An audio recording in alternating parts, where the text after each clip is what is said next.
ഇന്ന് തന്നെ ഡൗൺലോഡ് ചെയ്യൂ. കാണൂ നിങ്ങളുടെ ഫേവറേറ്റ് ഷോസ്. ഞങ്ങളെ ഈ അപമാനത്തിൽ നിന്ന് രക്ഷിക്കാൻ നിങ്ങളൊക്കെ കുറെ കഷ്ടപ്പെട്ടു അല്ലേ? അതിന് നിങ്ങളോടൊക്കെ ഞങ്ങൾക്ക് വളരെ നന്ദിയുണ്ട്.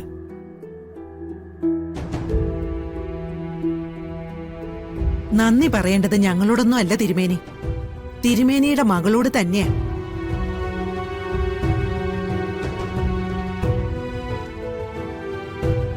അച്ഛനമ്മമാരുടെ മനസ്സ് നൊന്തപ്പോ അവളെടുത്തൊരു പ്രതിജ്ഞയുണ്ടല്ലോ, അവളുടെ കണ്ണൻ അവളുടെ കൂടെ നിന്നു, അത് നടത്തിക്കൊടുത്തു.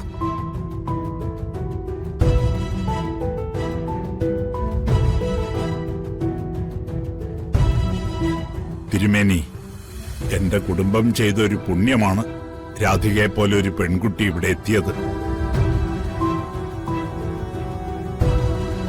സ്വന്തം അച്ഛനമ്മമാരുടെ മാനം മാത്രമല്ല അവള് കാത്തത്, ഈ കണിമംഗലത്തിന്റെ അഭിമാനം അവള് രക്ഷിച്ചു. എന്നാ പിന്നെ ഞങ്ങൾ ഇറങ്ങട്ടെ മോളെ. ഇനി വേണം എനിക്ക് മനസ്സമാധാനായിട്ടൊന്ന് ഉറങ്ങാൻ. അച്ഛനും അമ്മയും ഞാൻ കൊണ്ടുവിടാം. വേണ്ട മോനെ, ഞങ്ങൾ വന്ന ഓട്ടോ അവിടെ വെയിറ്റ് ചെയ്യുന്നുണ്ട്. ഞങ്ങൾ അതിൽ പോയിക്കോളാം. എല്ലാവരോടും കൂടി ഒരു കാര്യം കൂടി പറയാനുണ്ട്. പ്രിയക്കമോള് രാധികമോള് ഒരുപാട് ദ്രോഹിച്ചിട്ടുണ്ട്. അതിന്റെ ഫലമാ അവളിപ്പോ അനുഭവിക്കുന്നതല്ല.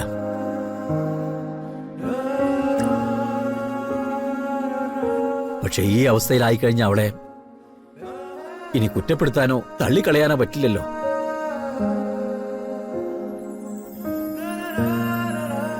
എന്റെ രാധികമോൾ അടുത്ത് വരുമ്പോ മാത്രാ അവള് നേരെ ചൊവ്വേ ഭക്ഷണം കഴിക്കുന്നത്.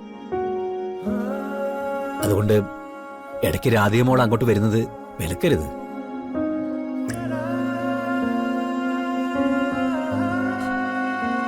സഹോദര സ്നേഹത്തിനൊന്നും ആരും വിലക്ക് വയ്ക്കില്ല തിരുമേനി.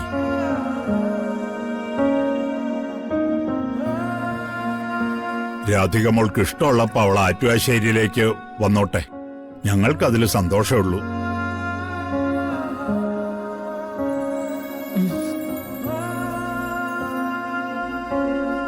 കഴിഞ്ഞു പോയതൊക്കെ എല്ലാവർക്കും മറക്കാം.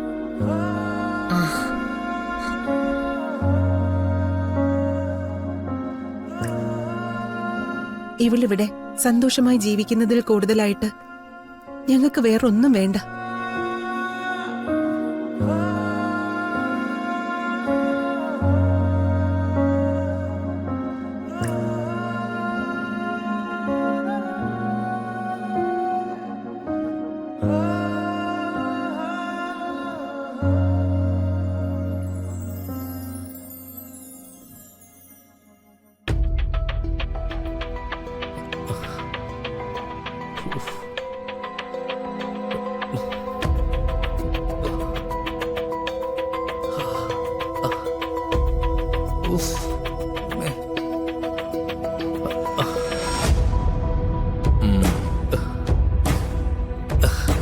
സാറിനെ ഞാൻ അങ്ങോട്ട് വിളിക്കാൻ തുടങ്ങുമായിരുന്നു.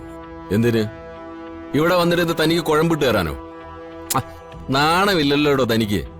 ഒരു കാര്യം ചെയ്യാൻ പോയിട്ട് അടിയും കൊണ്ടുവന്ന് കിടക്കുന്നു.